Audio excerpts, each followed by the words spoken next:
Tu peux pas être chrétien, ton voisin ne sait pas que tu es chrétien. Tu peux pas être chrétien, tu n'as pas encore prêché à tes collègues, à tes amis, à tes voisins. Le Seigneur nous interpelle, il t'interpelle, il m'interpelle à prêcher la parole, à dire aux gens qui ne connaissent pas Christ que le Seigneur revient bientôt.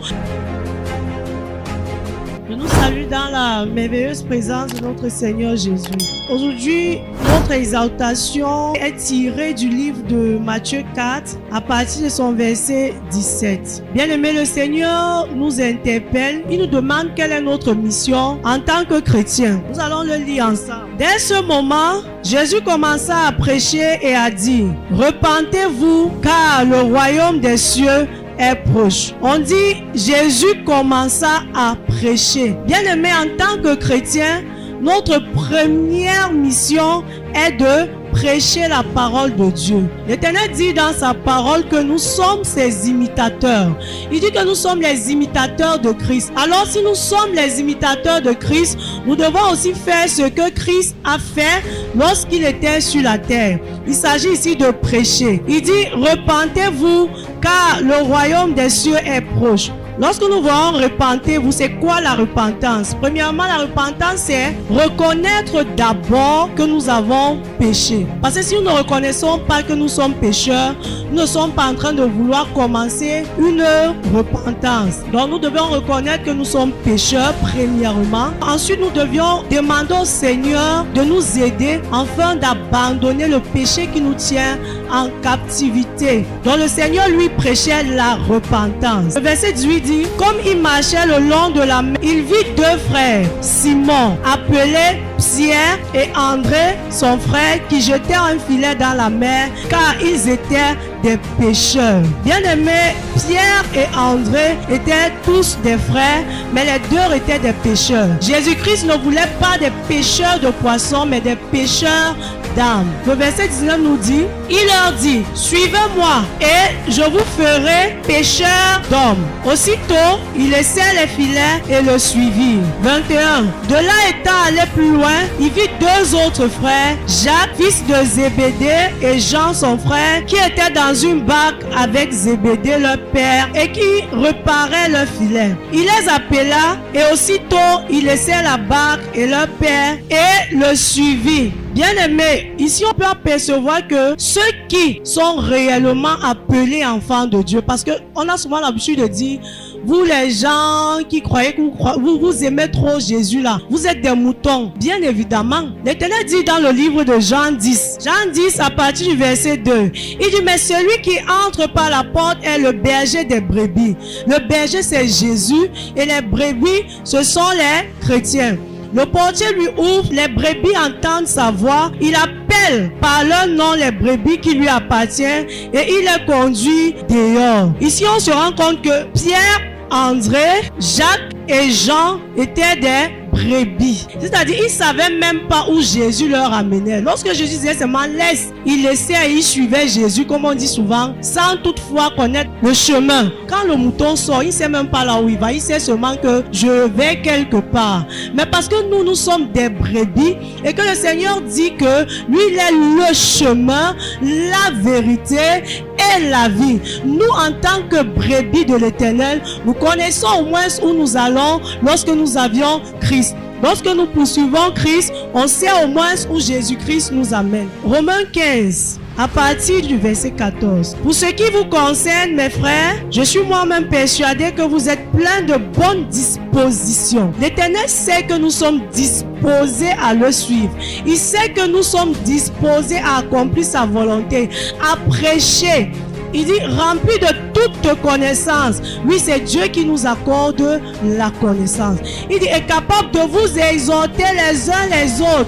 Le Seigneur nous interpelle à nous exhorter les uns les autres. Tu ne peux pas dire que tu es chrétien. Je prends un exemple, tu es enseignante. Et là où tu enseignes, on ne sait même pas que tu es chrétienne. Pourquoi? Parce que tu es mélangé. Tu ne peux pas dire que tu es chrétien et à l'école, c'est toi qui triches. À l'école, c'est toujours ton nom. Le premier nom sur la liste des bavards, c'est toi. Le surveillant général te connaît, pas en tant que bon élève, non, mais en tant qu'un élève turbulent.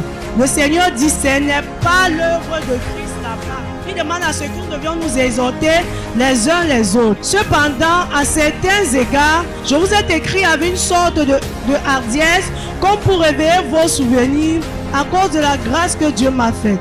D'être ministre de Jésus-Christ parmi les païens.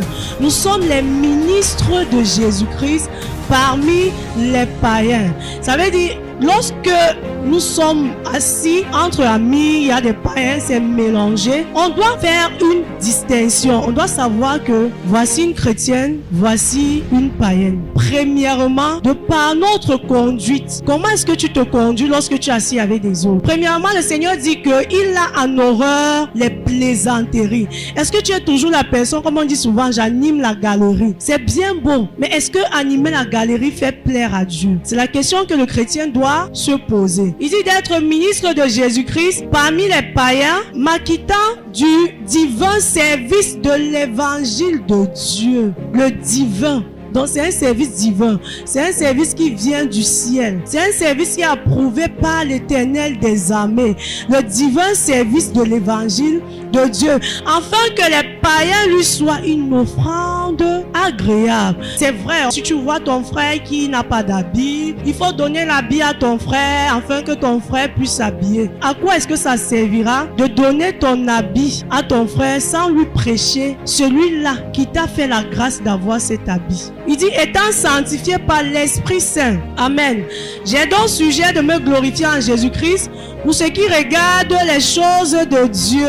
Car je n'oserais mentionner aucune chose que Christ n'ait pas faite par moi pour amener les païens à l'obéissance. C'est nous qui voulons prêcher la parole de Dieu aux païens. Mais lorsqu'on regarde nos vies ne reflètent pas ce qui sort de nos bouches. Tu vas dire à un païen, donne ta vie à Jésus. Mais il va te voir, il va dire, je donne ma vie à Jésus. Et il y a certains gens qui disent que toi là, tu as d'abord donné ta vie à Jésus. Lorsqu'une personne te pose cette question, ça veut dire qu'il y a quelque chose qui est encore là, qui empêche la personne de servir ton Dieu parce que vous partagez la même chose. Et cette chose n'appartient pas au royaume de Dieu, mais au royaume des ténèbres. C'est pourquoi le Seigneur nous dit d'évangéliser. Car je n'oserais mentionner aucune chose que Christ n'ait pas faite par moi pour amener les païens à l'obéissance par la parole. Tu es vide, tu n'as pas de parole de Dieu. Comment est-ce que tu veux prêcher? Comment est-ce qu'on peut prêcher la parole? On peut dire Jésus est fidèle et on n'a pas de verset biblique. Tu ne connais même pas le Jean 3,16 pour dire à la personne, si tu as envie, c'est un miracle. Si tu as envie, c'est parce que le Seigneur te laisse le temps de te relever. Le Seigneur te laisse le temps de te repentir. Le Seigneur te laisse le temps de préparer son chemin. Tu ne connais pas le Jean 3,16. Comment est-ce que tu veux ramener un païen qui ne connaît pas Christ? Comment est-ce que tu veux parler de l'amour de Jésus-Christ si tu ne connais pas la parole? Il dit pas la parole et pas les actes. Les actes sont très capitaux. Les actes sont en fait très capitaux. Donc on ne peut pas prêcher, on ne peut pas évangéliser sans l'obéissance de la parole et sans les actes. Si tu dis que tu es chrétien, montre-moi tes actes. Si tu dis que tu es appelé enfant de Dieu, montre-moi tes actes. Le Seigneur dit qu'il va nous juger également par nos œuvres. Quelles sont nos œuvres? Quelles sont nos œuvres? Est-ce que nous reflétons l'œuvre du fruit du Seigneur, qui est l'amour, la patience, la tempérance, la bénignité? Est-ce que nous obéissons à ce que l'Éternel nous dit? Tu peux pas être chrétien. Ton voisin ne sait pas que tu es chrétien. Tu peux pas être chrétien. Tu n'as pas encore prêché à tes collègues, à tes amis, à tes voisins. Le Seigneur nous interpelle. Il t'interpelle, il m'interpelle à prêcher la parole, à dire aux gens qui ne connaissent pas Christ que le Seigneur revient bientôt. Jean-Baptiste pouvait dire, repentez-vous car le royaume des cieux est proche. Préparez le chemin du Seigneur. Bien-aimé, le Seigneur va nous demander, toi, je t'ai donné une robe, parce que la parole de Dieu dit que le jugement commencera dans l'église. Ça veut dire que Dieu va d'abord commencer par nous. Qui est l'église? L'église, c'est nous enfants de Dieu, nous qui écoutons la parole de Dieu chaque jour et qui refusons de mettre en pratique. Le Seigneur dit qu'il va commencer par nous juger d'abord. Il va nous juger. Bien-aimé, il est temps que nos voisins.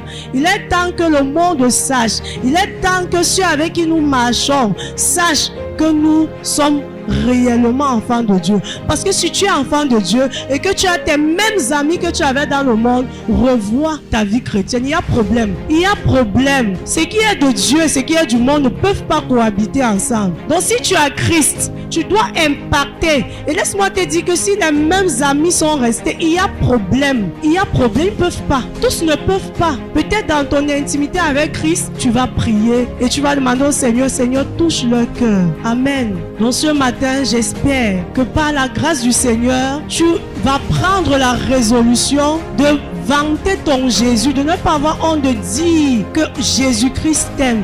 Donne ta vie à Jésus. Jésus-Christ revient bientôt. Le royaume des cieux est proche. Bien-aimés, prenons soin de nos robes que Jésus nous a données. Il a dit nous sommes ses épouses. Il nous a donné une robe blanche. Il dit que j'aimerais que lorsque je reviendrai, que je trouve cette robe sans tache ni ride. Amen. Soyons bénis dans le nom de Jésus. Amen. Suivez les programmes du ministère du Salut en continu sur nos plateformes Facebook et YouTube. N'oubliez surtout pas de liker et partager.